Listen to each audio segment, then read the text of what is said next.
And now, another episode of MMA Gossip with your boys. Boom, we're live, baby. MMA Gossip, back in your life. All three of the boys. Mike is back in charge, and finally we somewhat know what we're doing. With that being said, a lot going on this weekend. If I didn't say it's episode 89, if I didn't say that, we just figured that out. I think I said it, but anyway, I'm going to say it again. A lot going on this weekend. We have UFC 268 going down in MSG, the world's most famous arena.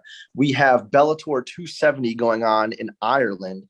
And in Vegas, competing with the UFC card, we have Canelo Alvarez taking on Caleb Plant. They're going to try to unify the super middleweight belts.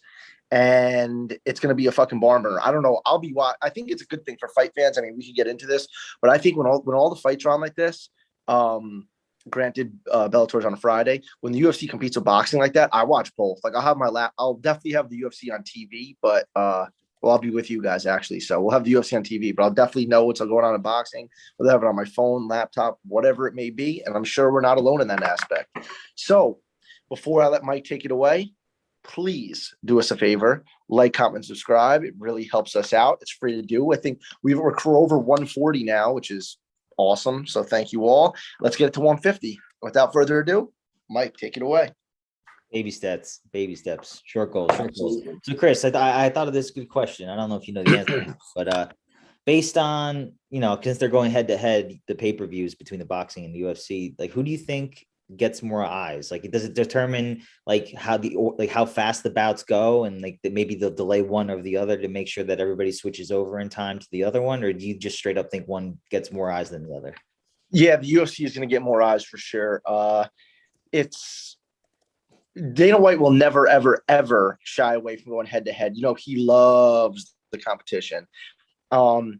I think it was maybe Amanda Nunes versus Megan Anderson that was headlining the pay-per-view. Then boxing would get more eyes, and being that it's global, right? Canelo's obviously from Mexico, and boxing, they both are global sports. But anyway, Dana White will never shy away from competition. And I know that when Canelo fought Sergey Kovalev, I believe it was on the night of the BMF belt fight, and they delayed the boxing match by 30 minutes to let that fight take place, because they knew how many eyes would be on it.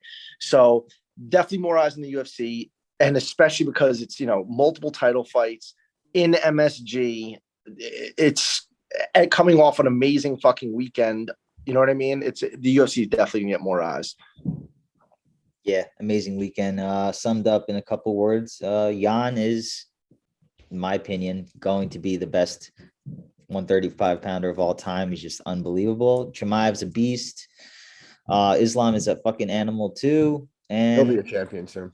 Glover is just the ageless wonder who just, in hindsight, being a plus 235. Holy shit. What craziness. I mean, do we want to see Yuri fucking hop in there with him and take his soul? I mean, I'm a Yuri backer. I do. Those fall off. Did you see that Rakic came out and said that they offered him a fight against Yuri 2 days ago? Really? What was so he's basically saying why is everyone saying he's next if the UFC just offered me a fight? Maybe they're offering him a backup spot, because even after the fight, Glover backstage, him and Yuri fist bumped, and he said, I'll see you next. And Yuri was like, amazing performance, amazing. He's gonna fuck him up though. Yeah, I definitely too. I'm down for that fight even before. Even if Glover wants to sit out a little bit and watch a couple. Well, he doesn't need to sit out. He didn't take any damage. That's true. You're right. You should fight in a month just to get it over with. Matt just wants him to, die and retire. Wait, what? No, I like Glover. You just want him to get knocked out and so he can retire. Did you listen to the podcast last week, Matt? Mike? I watched. Oh no, dude, no. I'm happy Glover won now though. Because of the parlay. Now it has me rattled.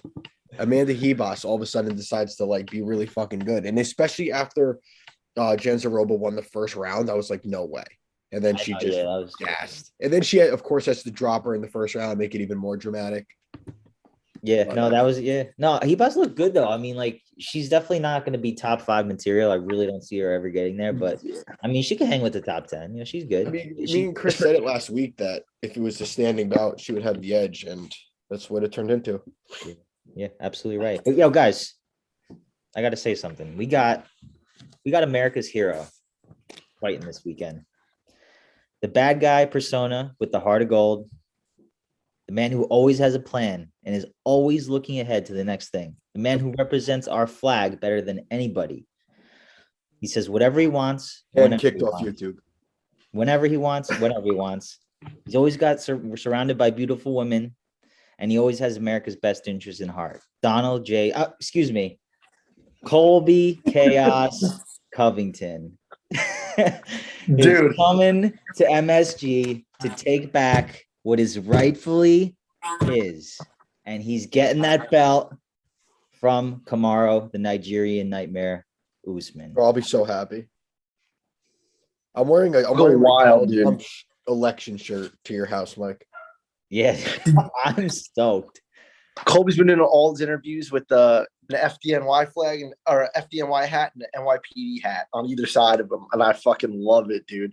And they love it. You know, the cops, firefighters, military guys. He's always supporting them like hard. And granted, right? So it is his persona, and he puts on a show. But if you go on his Instagram and Ariel Hawani reports on it too, he does he volunteers, does military I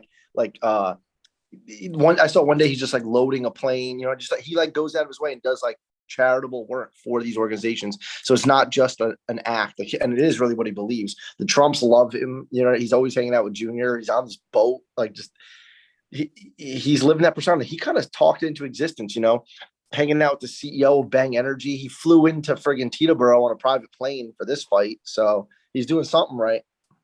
He's doing something right, man. He doesn't even fight that often. You know what I'm saying? He's doing things right. You know, he's not taking damage. He's in the prime of his career. He went to MMA Masters. He switched over MMA Masters, which is a fucking great gym. He's surrounded by people that want him to succeed, and he's pushing people too. And he's in the right spot right now. And if there's ever a time to do it, it's now. And I thought another thing was cool. Is he does have a shtick, you know, the persona, whatever. And you're right. He deeply believes in a lot of what his shtick represents. But I love when people get pissed off at the shit he says. It's just like it's not really him, you know. But on the other hand, his persona. He said, "Oh, I never broke my jaw." Remember that? He's like, "Oh, I never broke my jaw." It's a lie, even though he 100% broke his jaw. But the best part about it is he's not gloating about it. He goes, he could have been like, "Oh, I broke my jaw and I kept fighting for another round and a half," but he's like totally denying it because that's what his persona would do. But in the real world, man, he's a badass motherfucker for breaking his jaw and continuing to fight for as long as he did, man. He's fucking awesome, and there's nobody can deny the skill that he has. If Kamaru is number one, he is without a doubt number two. We'll see. Maybe he's number one. The plus 250 number two, unfortunately, though. I got 100 on him. I have to. I fucking have to. I mean, yeah, I'll donate. I got it. No, I mean, dude, it was 2-2 in their first fight, 2-2 going into round 5, right? Yeah. So obviously Kobe got dropped in the 5th round, lost the 5th round, but you know, a couple punches go the other way, and that's 3-2 him. At that plus money, I think it's worth a stab 100%. We honestly, since then, since that fight, who has Colby fought? He stopped Woodley, right? Is that his only fight since? Yeah. Yep. He stopped Woodley, and Usman, obviously we've seen what Usman's done, but again, it's Masvidal. He was a gigantic favorite against Masvidal, and Gilbert Burns, that was super impressive, right? But how much better? We don't know how much better Colby got. We know Usman got a little bit better, right? But how, I don't know. Usman now is pound for pound number 1 in the world, coming off the fucking Masvidal win. It's like, I don't know about that. You know what I mean? I shouldn't say that. He is pound for pound fucking right up there. But both of the Masvidal wins don't really do too much for me, to be honest with you. You're right. No, and I think there's everyone's talking about how he's a striker now because he knocked out Masvidal, which was very impressive.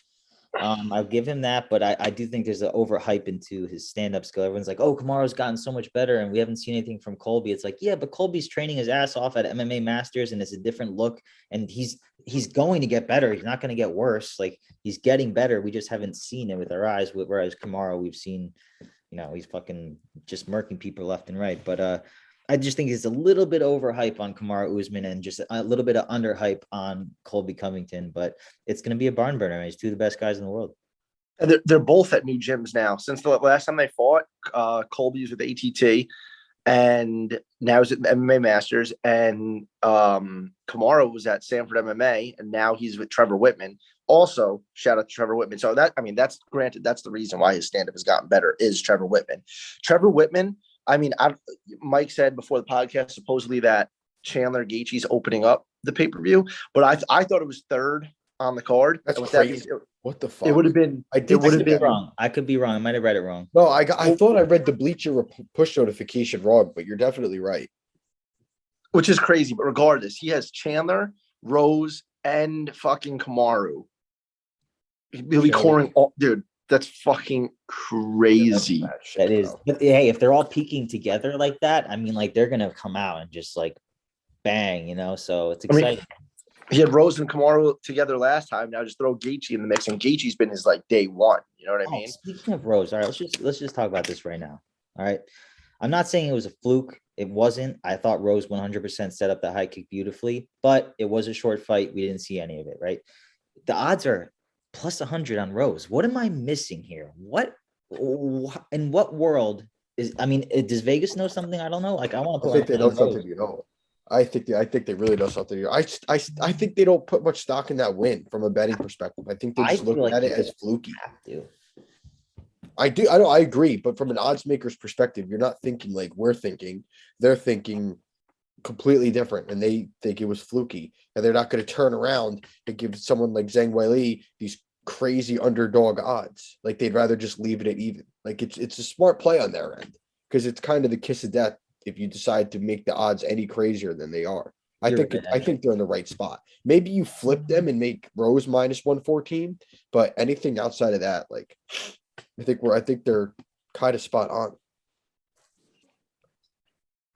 Crazy. Interesting. All right, you guys know way more about the odds than me. I don't know shit. So yeah, but who wins, Chris? What's your pick? I'm definitely fan pick. I'm rooting for Rose 1,000%, just like I did last time. So yeah, I'm excited. Yeah. She's a little beast. Rose is a fucking beast. They both are. I feel like Weili too. I look into the mental game a lot, and Weili still has not accepted that loss. Yeah. So I don't know. Also her short hair is bugging me out, but it's probably because they won't let her back into China, dude. Like win your belt back, then you could come home. Dude, she's been training with Cejudo now too. So her maybe she's gonna come with the wrestling heavy game plan. Every clip I've seen, she's been wrestling, and Cejudo's been like training her, even in her striking, which I thought was a little bit weird. But yeah, I honestly gotta say this too. I think if the going gets tough down the stretch, because the over 4.5 is where the line is set. So obviously they still think it's gonna go, at least 4.5 rounds in, or just under or just over. But I think not to interrupt, I think that's crazier than the odds. Really? No, I think that 100%. Both girls are finishers, dude. Yeah, I guess you're right. I just feel like the market, not the market, like the public usually overreacts over when it's a rematch. Like, oh, how did the first one go? And then they kind of take that into consideration when they make the second one.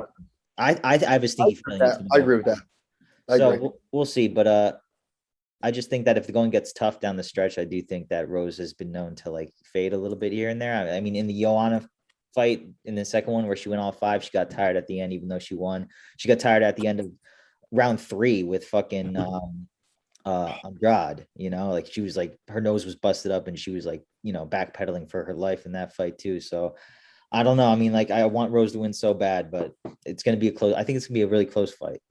Really close fight. Maybe odds would indicate. I know. The more I'm thinking about it. I mean, honestly, Gaethje and Chandler being first just is a testament to how sick this card is. Because it makes sense now looking at it. Because with the fucking title fights, it's like, oh, okay. All right, next up, Gaethje, Chandler. Let's just hit this one. I already talked to Chris before the podcast. I think Gaethje's going to knock him out. I just think his boxing is too crisp. He got good enough takedown defense, and Chandler's a little bit, chinny at this point in his career, if I'm being honest. What do you guys think? I agree. And it really starts to open a discussion about Chandler because, all right, you covered the UFC, knocked the fucking lights out of Dan Hooker. But then you kind of get worked a little bit by Oliveira. And then what if he gets finished viciously by Gaethje? Like, how old is he? 35, 36? Yeah, probably 35. Like, where does he go from here? Because I think it's a foregone conclusion he's going to lose this fight. He can definitely win, dude. 100% win, but I think that it's going to lose. And I'm looking at the transaction to bring him to the UFC. And it's like, all right, what's the goal with him now? But I guess that's a conversation for after the fight. But I think this is all Justin Gaethje. I think that Chandler brings an obvious different style of wrestling than Khabib did. And I think Justin's takedown defense will hold up a lot more if the fight starts to go that route as well. The fact that Matt just said that this is a foregone conclusion, I'm literally betting my life savings on Michael Chandler. the Matt's foregone conclusion quote has gone horrific in the. I haven't hit one, not one. It all started when you said that Will Brooks was. What did you say? Like the lock? Like what did you say? Like the. They called him a mortal lock or a mortal lock. Mortal lock. Got choked out standing up. Choked out standing up by none other than Matt's favorite fighter, who he said he knew was going to be champ his entire career. And from there, the same night, he said that he saw no way in which DC could beat Rumble, who proceeded to choke Rumble out. And we've gone from there. But yeah, I also do think that Gaethje is going to win this fight. I think he's just levels better. And especially me, Chrissy Bellator, watching Chandler come from Bellator, he's lost some questionable fights. And him getting rocked like that against Oliveira said a lot. And Mike, you said like Chinny at this point in his career, definitely accurate, but not that he's been Chinny his whole career. He's eaten some big shots, but he's been put down by some not so big shots before. That was like the shot from Dubronx. He kind of watched his right hand and then just got hit with like a nice left hook, but it wasn't like a power shot like Gaethje can put on him. You know what I mean? So we'll see. We'll see how that holds up. But that is his downfall too in the UFC with these guys like Dustin Poirier can put it, you know what I mean? Just put it on him. McGregor, obviously, I think McGregor would be a really bad matchup for Michael Chandler because Chandler's so wild and leaves himself exposed to someone like that. But I don't know what the fuck's going on with McGregor at this point. So he's hanging out with Johnny Depp last night. But anyway. That's good. What's the people you want to be hanging out with in your situation? Yeah, Johnny Depp, the cocaine fiend. Yeah, drinking proper 12. And McGregor's like, picture I'm like, hey, you're going to blow with Johnny Depp last night. That's super. Like, there's no way he wasn't. There's literally no way he wasn't. His mom was there, though, so maybe he wasn't. Who knows? Bro, this card is fucking sick, yo. Next up, we got Billy Q, fan favorite, and Shane Burgos, fan favorite. Another fan favorite, yeah. And I think it's time for Shane Burgos to get back in the win column. I do too. I'm like, I thought you were going to say, I think it's time for Shane Burgos to go. No, dude, he's levels better than Billy Q. And yes, his hands are down, but he's just more athletic. He's just better everywhere. Bigger, stronger, faster, better hands, probably better grappling. I know Billy Q's got some good grappling, but he's just like, if he can get out strength, you know what I'm saying? That's kind of what happened in a couple of his fights where he lost. He just kind of gets out muscled in there. And Shane Burgos is fucking huge.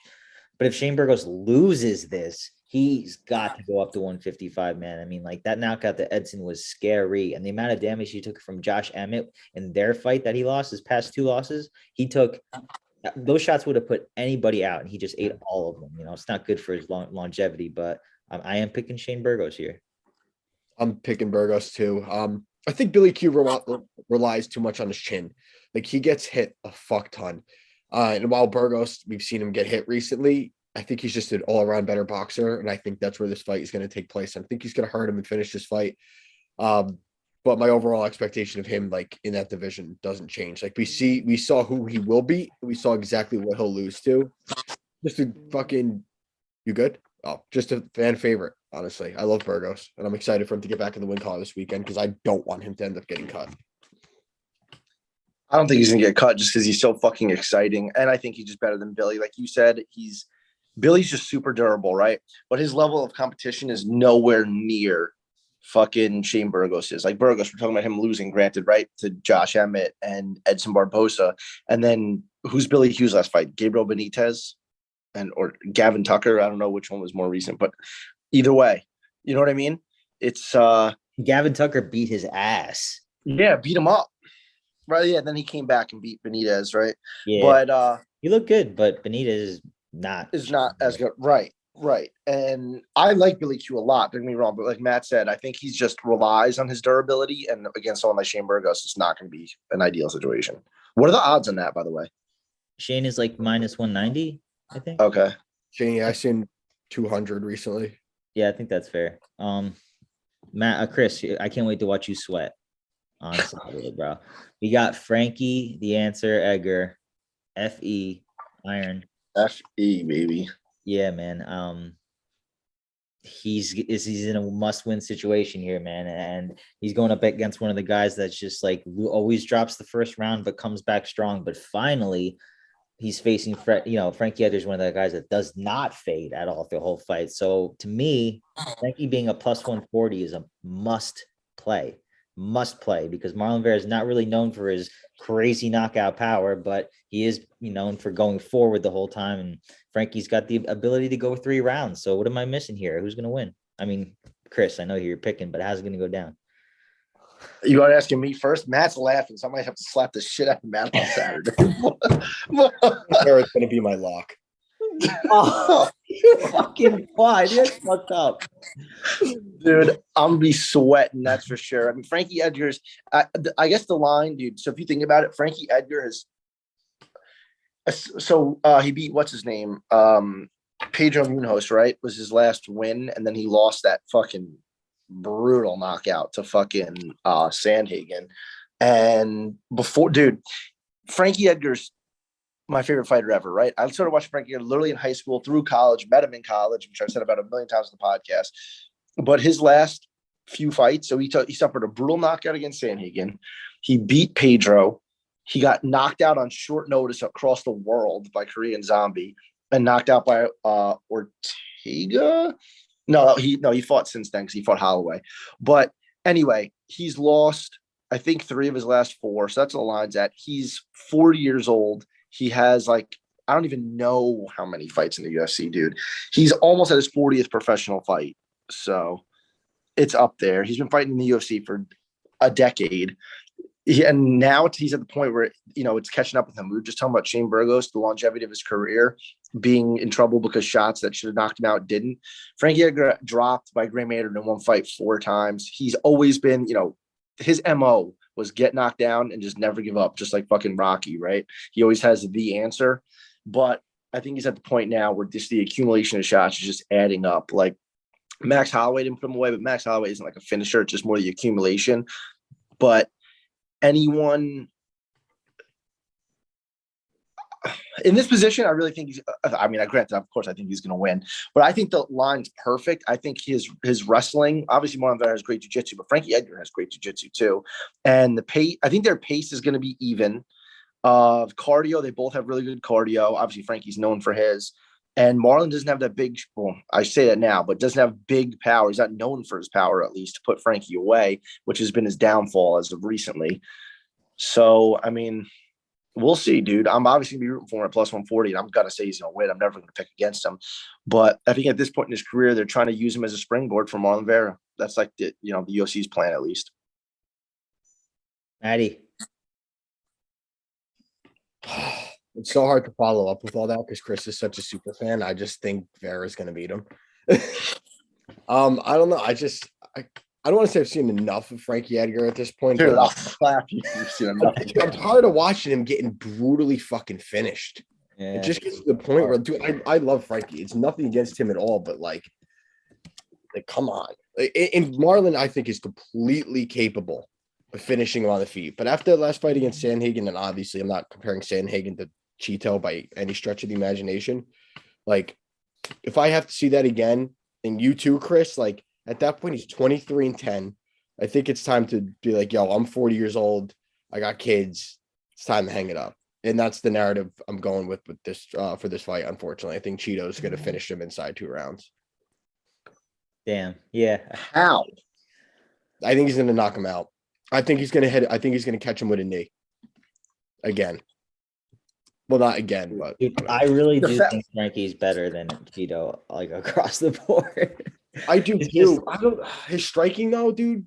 Yeah, I do. I think Cheeto is like sloppy. I don't think Cheeto's striking is good at all. Not good at all, but not like like I wouldn't say he's known for his strength. He's good all around, right? But I'm also very biased. I love Marlon.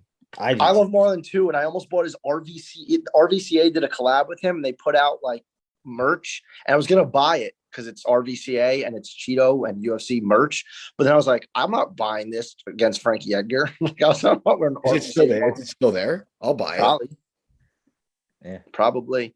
I actually just bought an RVCA Show Your Roll hat. They came out with they just did a quick drop, and I bought one for $45. But anyway, who was Marlon's last fight? Was it Aldo or he won again? Who did he fucking beat?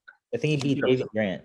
Davey Grant, that's right. I remember having this conversation with you guys, but I don't think Davey Grant's that great. Where they got fight of the night, I think. So, I think I could be forgetting, but I think Vera was beating him up, and then he gassed, and Davey Grant came back and made it. Like, you know who's not going to gas? Frankie Edgar. Fact, yeah, that's why I think he's going to win. That's literally the best. That's the. I might change my pick. We went from real lock to changing your pick. No, I'll do it. Frankie Edgar could be like 55 years old and get wheeled into the octagon in a wheelchair. Like, yeah, this is why I think he's going to win. His cardio is so I'm never going to pick against him. Obviously, extreme bias in my pick, but he's still fucking got it, dude. And honestly, Matt, it sucks seeing him get finished, but it's been recently. When he got knocked out by Ortega, it was the first time. That was the first time Frankie. Well, he gets hurt a lot, right? So I've seen him get hurt a billion times, but that was different than getting hurt. You know what I mean? And It was visible. Then Korean Zombie. That was honestly, I think that was the hardest one for me, was Korean Zombie. Yeah, that one was bad. Not harder than Sanhagen. No, I know, but it happened first, and that one, when that happened, I was like, oh my God. I was watching it with my dad, and I was just like, oh, I wanted to throw up. I think it was 10 o'clock in the morning because it was in South Korea. So I literally woke up, was riddled with anxiety upon waking up, and then an hour later watched Frankie Edgar get knocked the fuck out in 2 minutes. I had the Sanhagen one, I didn't expect that at all, nor did anyone. I think it just happened so fast. I was like, I didn't have time to sweat. You know what I mean? I had $3,000 on Korean Zombie in that fight. I was thanks. Christ. Back in the day, Matt. That was back in the day, Matt. Now it's socially responsible, Matt.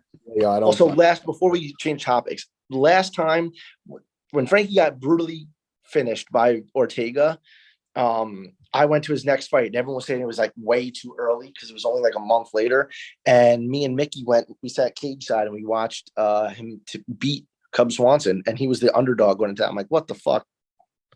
Granted, he got finished, and then a month later, that's just the way Frankie Edgar is, dude. He got viciously KO'd for the first time in his career and fought a month later and won. He just wants to get that back, so bad. Yeah, he's a competitor. He's a competitor. I'm surprised. I mean, he probably needed to stay out as long as possible after the Sanhagen fight, but I think this is a great fight for him to come back to. I know Cheeto's vicious, but if Frankie can just keep his distance and do what he does best for the past, I don't know, 17, 18 years, I think he'll be just fine. So we'll see. We shall see. I might place a bet when I'm with you guys Saturday night. But a couple notable fights, I guess, left. I mean, Quinta's coming out of real estate for a fight and then probably going right back to real estate after this. What are the odds on that, by the way? Quinta's plus 145, something like that. I'd definitely bet on him at plus money. Yeah, Bobby Green, I think, is overrated at this point. Would you say Bobby Green, you think? Yeah, I think Bobby is overrated. Sorry, go ahead, Matt. I was confused because you said he's overrated, but then you said you think Ali LaQuinta is going to be going back to real estate after this. I know. I still think he's good. I mean, if he's doing well in real estate, good for him. But if he has a fight that on his contract and wants to make a little extra money, then good for him even more. I do think real estate is his number one gig, and he trains when he can. And then if he wants to fight, he hops in and starts training. And I still think he's good. For him not to get finished by Khabib, I think that's really fucking impressive. Dude, he's a beast, dude. He's a beast. I'm a huge fan of Ali LaQuinta. I'm taking him in that fight too. I think Bobby Green's overrated. I could see him just pot shotting him because Ali LaQuinta's stand up is so just kind of like meat and potatoes, where Bobby Green is a lot more movement He's throwing more of a wider variety of strikes. Hands down, the whole, shtick, but an ally is a lot more fucking just calculated, but in a very slow and meat and potatoes way. But I still think that, similar to the Frankie Edgar fight, even though I'm fading him, that Ally Olaquin's is the better fighter in this fight. And I think that Bobby Green's just a step down in competition. Like, the dude fucking beat. Yeah. Anything else is easier. He beat the shit out of Kevin Lee. I thought it was fucking awesome, that fight. Remember who was screaming at him? Yeah, he beat the fuck out of Kevin Lee, man. I was so impressed with him that night. Dude, yeah. And I love how after that, he rubs it in so hard because he had that win over him the first time they fought. And everyone was like, if they fought again, it would go differently. And then he won again. And he was just like telling Kevin Lee, he's like, I'm his daddy. And like, he would always comment on his Instagram pictures and shit just to bother him. I think that shit was so fucking. And that bothers Kevin Lee and a lot. Quinton knows that. So that's like why he does it. Up next, we got fucking John Delante, and nobody cares. Nah, fuck that. Good for John for getting fights still, but he's shot. He's shot. He might be the worst fighter on the roster. Like, all jokes aside, yeah, his opponent is too. Chris Barnett is a fucking fat I really don't know how he has a job in the UFC. I really don't get it. Dude, John or the other one? Jean Vellante, dude. His record, he's like 500, dude. Especially for a division that like doesn't need him. Well, he's a heavyweight now. Motherfucker used to be like a middleweight. Now he's a heavyweight. He used to weigh in with like a 6-pack, and now he's weighing in with a barrel. Yeah, he's pregnant. Yeah. All right, yo, Chris, run us through Bellator. Bellator 270. I mean, pretty much all we got on this card. Extremely top heavy. But going down in Ireland, we have what the fuck? Oh, dude, Matt, it happened to me too. I'm on ESPN. And I can't fucking ad just starts playing, right? It's the worst. I can't stop it. But okay. Sorry about that, fellas. It's the left wing infusion. We have Peter Queally taking on Patricky Pitbull. It's the rematch. It's going down for the fucking belt. Patricio relinquished his title, trying to get that rematch against AJ McKee. So, with that being said, for the interim belt, we have Peter Queally, the showstopper. I don't know why. He's literally the decisionator, taking on Patricky Pitbull, kind of in his brother's shadow, finally fighting for the belt.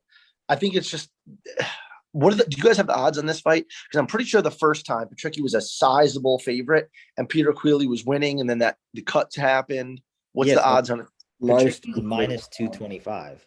Patricky is. Yeah. That's pretty much what it was last time. Maybe a little bit, maybe minus 250-ish.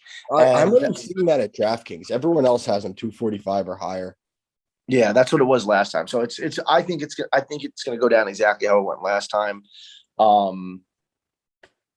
McGregor's been promoting the shit out of it, so maybe this might. I mean, what do I know? Just because he's posting about it doesn't mean it's going to get a lot of views, but he's really been hyping it up. And Bellator put a lot of effort into this card.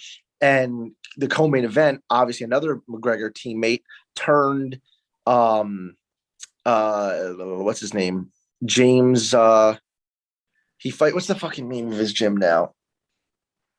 I'll think of it in a second, but I'm having a huge brain fart. But James Gallagher is taking on Patchy Mix in a co-main event, which is so awesome of a fight. I think, but I'm nervous because it might be a grappler turned, when two grapplers fight each other, it becomes a stand-up affair, and that may happen here. But I have a hot take on this fight. Let's hear it. So, first of all, let's see the odds. Mix is minus 365. He was up to minus 400 for a little while, and I wish I bet James Gallagher plus 300. But my point is like, I think it's a bad matchup for James Gallagher, 100%. Patricky is very, very, very, very good on the ground, and I think he's a level above Gallagher. But the toughness factor and the heart factor, I think, is 100% Gallagher. So I think this fight is going to be close. I think it's going to be a very, very close decision. And for that reason, I'm rooting for James Gallagher, and I'll put a little sprinkle on him as well. I'm rooting for him too. Patchy's just so good. James his game is stand up long enough to get a, like a trip, get a takedown, takes your back, and the fight's over. He's so good at it, but that's never going to happen to Patchy. So, the odds are what they are. But what I couldn't think of is with James Krause at Glory MMA. I couldn't think of Glory MMA for whatever reason. So his corner, Krause is going to be in his corner with Cavallo. So that's going to be an epic fucking corner. Oh shit, I almost just broke the glass. But I'm definitely going to be rooting for James Gallagher 1,000% undoubtedly. I would love to see him in this fight. Patchy, I really like and I respect. His grappling ability is fucking incredible. But as a person, I don't know. He's not my favorite. Fabian Edwards, trying to get him back on the horse, taking on Robert Fonseca. I know absolutely nothing about him. He's 0-1. So clearly trying to put Fabian Edwards over here. What are the odds on this? I actually think that fight got canceled, if I'm not mistaken. Oh, there you go. Well, I didn't know that, but yeah, it's not still listed on Bellator's. And then Daniel Weickel taking on Pedro Cavallo, another fucking sweet fight. I'm really hyped about that. You have a hot take, Mike? I bet on Pedro Cavallo plus 200. Right. Now he's plus 150, so I got in at the right time. But I think it's gonna be a close fight. I do too. Another Cavallo. We were talking about fucking what the fuck's his name? Dude, I'm having brain farts all over the place. Cavallo's gonna have a busy fucking night with 3 fights on the main card, just like Trevor Whitman is in the UFC card. But other than that, like I said, extremely top-heavy card. Nothing really of note. It's more of a regional thing, being that it's Ireland. They're putting on a lot of European guys, Wales, all over the UK, and the whole nine. So I'm pumped, though. I think that's going to be sweet, and that's going to be a nice, juicy appetizer before the UFC card. And the main card starts at 4:30, so I'm pretty sure that the prelims are on at like 1. So it's another early day for Bellator on a Friday. It'll be sweet. I'll be sitting here working, watching the fucking fights. Yeah, I can't wait. Actually, I won't be because I'll be at a Nicky Rod seminar. Yeah, getting swole. Even better. Dude, your arms are bigger than Nicky Rod's. Imagine. All right, yo, Chris, you want to take it? Who's going to win the boxing event? Oh, the road to undisputed, they're calling it, because, like I said before, they're trying to unify the super middleweight belts. I just think Canelo is just so much better. Caleb Plant, rather, is coming in. He's like 22-0, I believe, and he 21-0, something like that. And he's fucking really good. He's young and he's hungry as fuck. He's been calling out Canelo for a while. Like before the whole Billy Joe Saunders thing, he's really been all over Canelo, trying to get that fight. It was inevitable they'd cross paths eventually. Canelo's just that much better. What did we say the odds? Canelo's got to be like a 3 or 4-1. Minus 1,000. Jesus. Whoa, what was it? There's no way it was always like that, was it? I don't know, but plus 600 for Plant. Holy shit. I thought Canelo would be like minus 400. That's fucking crazy. Granted, Caleb Plant's never fought anyone as good or anywhere near as good as Canelo. There's no one on earth as good as Canelo. But in his last fight, he stopped. What's his name? Truax. They both have the same name, Caleb Truax. And it's just like these guys he's beating are not Canelo Alvarez. Canelo's just light years better. He's the best boxer on the planet. I think pound for pound, he's way better than Bud Crawford. He's going up and down divisions, and it's like I don't even know what he's going to do anymore. Honestly, I know this is outrageous, and boxing fans, if they ever heard this, they would shoot me.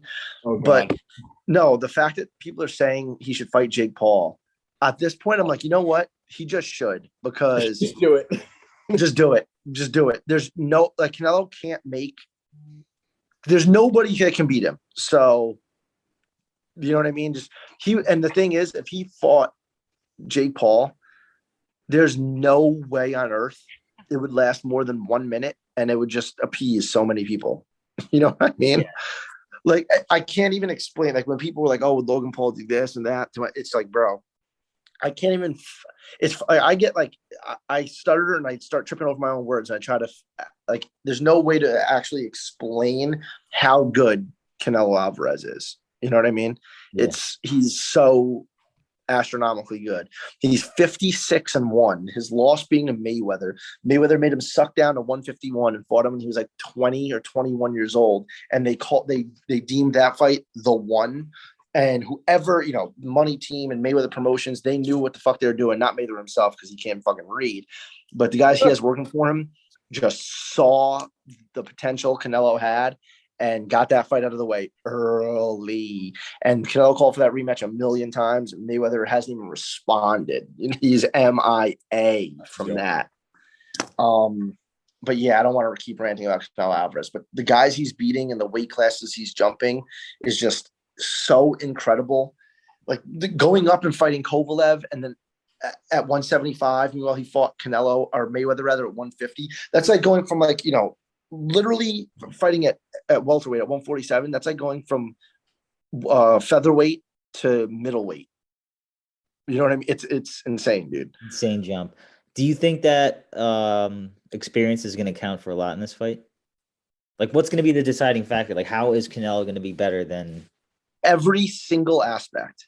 Wow. Dude, there's literally nothing that Caleb Plant does better than Canelo, not one thing, and has less experience. But you still think he's like absolutely filthy, Plant? And Caleb Plant's really fucking good. I like Plant a lot. He's fun to watch, and I like the little exchange they had in the face-off. Yeah, Caleb Plant knows what the fuck he's doing. He really knows what he's doing, dude. And he's bigger than the standard Canelo opponent, but now it's become like his average size, and Canelo's just he's gonna put him away. What's the over under? Oh shit, good question. I can find that out for you in just a minute. Because Canelo has fought everyone, right? So he fought Mayweather, the best defensive box there is. He's fought people with speed like Erislandy Lara and Amir Khan, and Amir Khan he put into another dimension, Cotto, and then he's fought guys with big power like Triple G. Did his thing there. Then he's fought huge guys like Rocky Fielding is like 6'2", like towering over Canelo, and Canelo dropped body shots like 3 times in the first round. Daniel Jacobs, huge. Canelo's head movement in that fight was insane. Kovalev, he went all the way up, fought for the light heavyweight belt and stopped Kovalev, literally like punched him through the ropes, which is insane. And then, in his most recent fight, Billy Joe Saunders, another one, he's in like the same ballpark as Caleb Plant, and didn't answer the bell for the 8th or 9th round, whatever it was. So under over is at 9.5. That's basically about right. Like I said, he's definitely better than when Canelo fought that one dude we talked about on the podcast, Yildirim. I didn't even know who that was. He hadn't fought in a few years, and Canelo put him away in like 3 rounds, and Rocky Fielding he put away in 3 rounds. But other than that, like his last fight, like I said, I think it went 8 or 9 rounds. I put them pretty much in the same ballparks, Billy Joe and Caleb Plant. So yeah, it's a wrap. All right, so I won't be sprinkling a little bit on Caleb Plant, but it won't hurt, dude. 'Cause you see guys like this lose. Like, it could just be Caleb Plant's night, but minus 1,000 is literally justified. That's awesome. That's amazing, man. It's so cool to. So, I think in boxing, those odds are always worth it because you're also playing like chance that judges are paid off these days. Especially with like draws. I think draws are a good bet sometimes when there's these big difference in odds between favorite and underdog. It's not big enough of a fight. Like I don't think like if like Triple G when that was declared a draw, it made it's like okay, Triple G and Canelo again, number one, like 1A and 1B, run that shit back, big money. Same with fucking Tyson Fury and Wilder, okay, but like Caleb Plant, it's like not worth running it. It's not like a super fight that's like, oh, make this a draw so we can get some big money next time. Yeah, I feel that. All right, guys. We pretty much ran through it all. What else is there? We got Kumshot Chimaev. We had some bad reffing last week. Oh, Matt, go off about the reffing, dude. Dude, I couldn't believe what I was watching in that fight. Neither could anybody else. No, everyone was, for the once in forever, MMA as a whole, as a community, was finally on the same side against the UFC was like, yo, you got to get the fuck out of here right now. Like, don't even get your stuff. just get out. And he's probably they probably kicked him off the island. They probably sent him off the island. They're like, you can't even stay here. We don't want your presence anywhere. Like his refereeing was just so bad. Like that fight should have been stopped. He took a point without a warning. Like, what the fuck? Like, where'd you get this guy from? And he was supposed to ref on the Ankalaev fight, which is like they probably saw that and they're like, oh my god, this guy's gonna throw bombs. We can't have him in there. Yo, it's like he was trying to do the wrong thing, man, because every time he was presented with a problem, he chose the wrong option. You know, whether it was the guy literally said, oh, I can't see out of my eye. And then he goes, all right, let's fight. Yeah. You know what I'm saying? The guy was the damage he sustained in that fight, and he looked pretty promising. Like he looked like a pretty good fighter. I forget his name, the new guy.